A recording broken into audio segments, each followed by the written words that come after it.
Galera, bom dia, dá bom dia pro Zeca, é isso. Bem-vindo a mais uma aula do site avagaminha.com.br. Hoje a gente vai trabalhar uma matéria importante pra caramba, ó, potencial elétrico. Galera, essa é uma das matérias mais importantes de eletrostática para o cara entender eletrodinâmica depois. Então é uma aula que a gente tem que estar muito ligado, muito ligado. Mais importante que fazer continha dessa matéria é o cara entender bem os conceitos. Então olha só, né?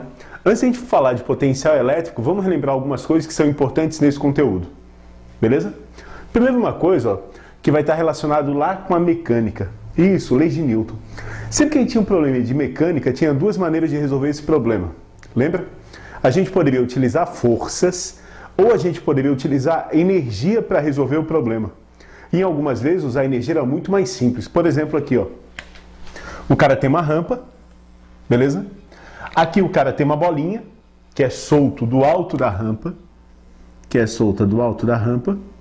e ele te fala que a bolinha estava em repouso aqui em cima, velocidade, vamos chamar esse ponto aqui de A igual a 0, e pedir a velocidade aqui embaixo, a velocidade no ponto B. Cara, mesmo que não tivesse atrito, resolver por força essa questão era muito complicado, concorda? Porque olha só, né? O peso vai ser responsável por acelerar a bolinha. À medida que a bolinha vai se deslocando, o peso vai formando um ângulo diferente com a velocidade da bolinha, né? Aqui a velocidade dela é mais horizontal, aqui ela é mais inclinada, aqui ela é mais horizontal de novo. Então, em cada ponto da trajetória, a gente teria que achar a componente do peso na direção da velocidade para descobrir quanto que era a aceleração naquele intervalo. Uma questão extremamente difícil, que se torna muito simples se a gente trabalhar com energia. A gente vai dizer o seguinte, aqui em cima, como tem altura, a bolinha só vai ter energia potencial gravitacional, que era uma energia que dependia da altura, lembra? mgh. Aqui embaixo, quando chegar na altura 0, vamos definir o ponto B como sendo referencial em que a altura é 0, a bolinha só teria energia cinética. E energia cinética é do tipo mv² sobre 2. Igualaria as duas energias e descobriria, ó, qual a velocidade da bolinha quando chega aqui embaixo. Certo? Então, algumas questões de física, utilizar energia para resolver o problema a torna muito mais simples. E é isso que a gente vai fazer, ó, quando a gente estudar potencial elétrico. Ao invés de trabalhar com força e campo elétrico, a gente vai estar trabalhando com energia. Tudo bem? Ligado nisso? Mais uma coisinha que é importante, entender bem o conceito de trabalho. Estão lembrados? Ó? O que significa realizar trabalho? Realizar trabalho é uma forma de transferir a energia de um corpo para o outro. Tudo bem? Três situações são importantes para a gente. Ó. A situação em que o trabalho é positivo, a situação em que o trabalho é 0 e a situação em que o trabalho é negativo. Beleza? Por definição, ó, o trabalho realizado sobre um corpo, que seria o trabalho da força resultante, é igual à variação de energia cinética do corpo. Beleza? E energia cinética, relembrando, ó, é uma energia que está associada à velocidade do corpo. Quanto maior a velocidade, mais energia cinética o corpo tem. Tudo bem?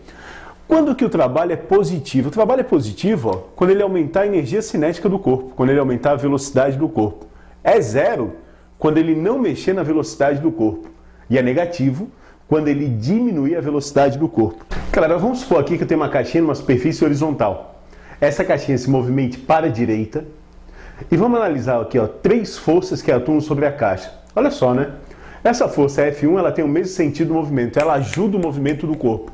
Se ela ajuda o movimento do corpo, ela faz a velocidade aumentar. Opa! Se aumenta a velocidade, aumenta a energia cinética. Se aumenta a energia cinética, é porque essa força realiza um trabalho positivo. Essa força F3, ela atrapalha o movimento do corpo. Ela faz diminuir a velocidade do corpo.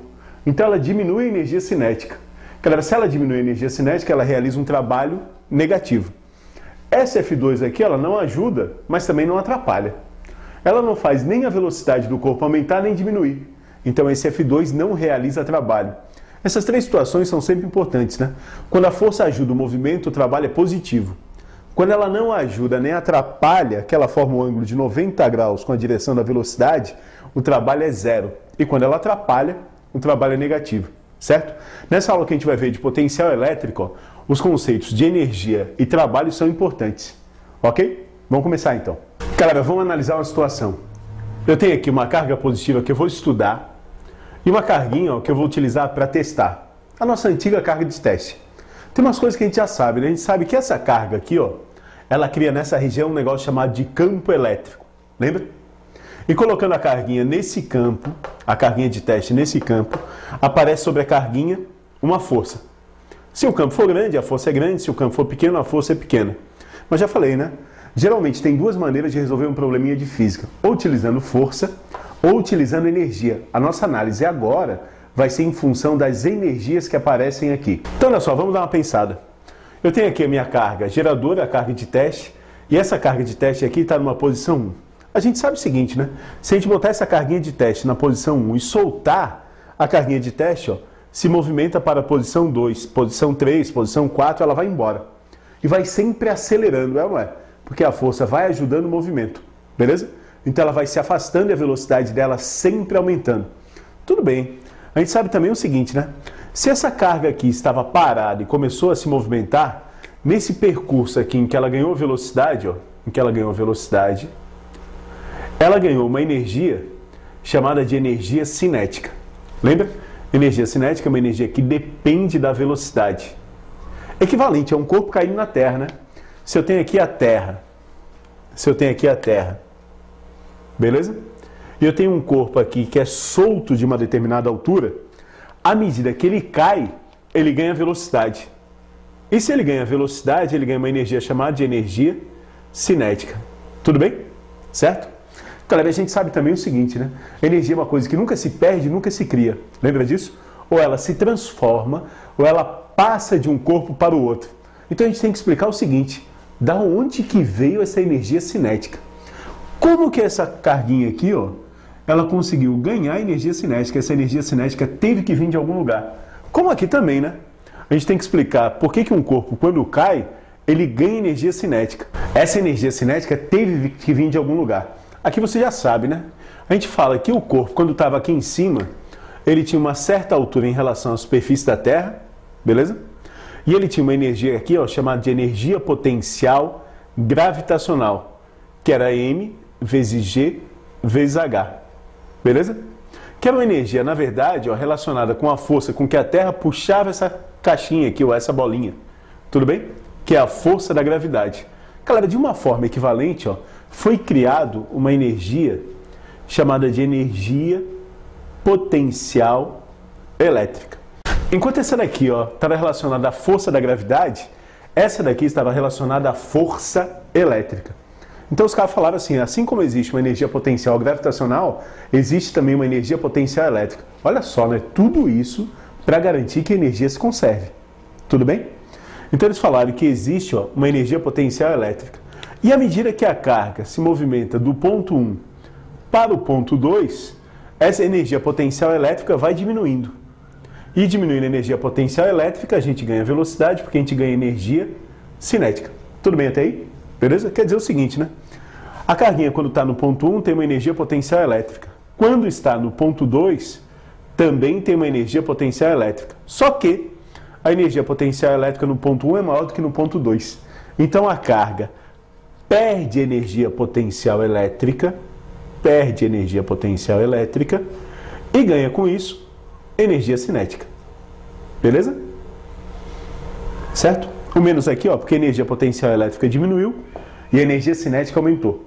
Então existe de novo uma conservação de energia. A energia não apareceu do nada. A energia potencial simplesmente se transformou em cinética. Então a primeira coisa que é importante para a gente é estar ligado que existe agora uma energia chamada de energia potencial elétrica. Tudo bem?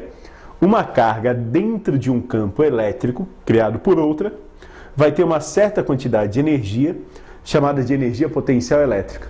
Para ela se movimentar, ela sempre tem que ir de um ponto de energia potencial elétrica maior para um ponto de energia potencial elétrica menor. Assim como acontecia com a gravidade antes, né? Se eu soltar essa caneta aqui, só soltar, ela não vai subir. Óbvio que não, né, Zeca? Tá legal, eu sei disso. Por que não? Porque a energia potencial gravitacional aqui em cima é maior e aqui ela é menor. E a caneta não vai espontaneamente de um ponto de energia potencial gravitacional menor para um maior. Ela faz ao contrário. Ela vai de um de maior para um de menor. Diminui a energia potencial e daí ela ganha energia cinética. Não é isso? Ali é a mesma coisa. Beleza? para ela se movimentar espontaneamente sozinha, ela tem que ir de um ponto de energia potencial gravitacional maior para um ponto de energia potencial gravitacional menor. Beleza? Claro que, né? Esse tanto de energia cinética que ela ganhou, a gente pode dizer que é igual ao trabalho realizado pela força elétrica sobre a carga. Não é? Atua uma força aqui, ela realiza trabalho que me fornece essa energia cinética. Tudo bem até aí? Galera, e associada a essa energia potencial elétrica que essa carguinha possui, foi criada uma nova grandeza, chamada de potencial elétrico. Assim como o campo elétrico estava relacionado com força elétrica, potencial elétrico vai estar associado com energia potencial elétrica. Por definição, a gente pode dizer o seguinte, o potencial elétrico em um ponto vai ser igual à energia potencial elétrica que uma carga de teste tem naquele ponto por unidade de carga. Beleza? A gente poderia definir potencial elétrico assim. Na tua apostila, no teu livro, deve aparecer, né? O potencial elétrico vai ser igual ao trabalho realizado. O potencial elétrico num ponto vai ser igual ao trabalho realizado sobre a carga para levar desse ponto até o infinito. Ou trazer do infinito até esse ponto. Beleza, é a definição correta, mas assim eu acho mais simples da gente entender. Tudo bem? Então, assim como campo elétrico, deixa eu botar a formulazinha só para a gente relembrar aqui, campo elétrico estava relacionado com força elétrica, potencial elétrico está relacionado com energia potencial elétrica. Então a gente pode dizer o seguinte, toda carga cria um treco ao seu redor chamado de potencial elétrico, onde colocando uma carguinha nessa região, essa carga cria ao redor dela um potencial elétrico, e pode ser utilizado ou não. Colocando uma carguinha nessa região, essa carguinha ganha, devido à existência desse potencial, uma certa quantidade de energia. Beleza? Uma certa quantidade de energia. Potencial elétrico está sempre relacionado à quantidade de energia. A grande vantagem aqui é que isso aqui é uma grandeza escalar. E aqui eu tenho uma grandeza vetorial. Galera, a grandeza escalar é 1000 vezes mais fácil de trabalhar, concorda? 2 quilos com 2 quilos, vai dar sempre 4 quilos. Beleza? 2 newtons com 2 newtons, dá 0, dá 1, dá 3, certo? Pode dar 4, depende da direção e sentido. Então aqui é um campo mais fácil da gente estar trabalhando. Então potencial elétrico vai estar sempre associado à quantidade de energia. Olha só como é que vai ser a unidade. A unidade de potencial elétrico vai ser energia é joule, carga é coulomb. Então vai ser joule por coulomb. Isso aí ganha um nome especial. Joule por coulomb é chamado de volts. Certo? Ok? Em homenagem a Alessandro Volta, que foi o cara que inventou a pilha. O que é volts? Volts é joule por coulomb. Joule por coulomb. Certo? Ô Zeca, eu já vi isso, falar disso na pilha, na tomada, a gente já vai chegar lá. É a mesma coisa, só que lá a gente vai trabalhar a diferença de potencial. Mas a gente já chega lá, beleza? Mas aquele volts que aparece lá na tomada também está associado à quantidade de energia. Se na tua tomada aparece assim, tensão fornecida pela tomada 220 volts. Isso significa 220 joules por coulomb. Quer dizer o seguinte, cada coulomb de carga que sair da tua tomada ganha um pacote de energia de 220 joules para carregar com ele. Zé, o que ele faz com essa energia? Vai transformar em alguma coisa, né? Luz, movimento, som, depende do aparelho que está ligado. Beleza? Mas, isso tem que ficar claro na tua cabeça.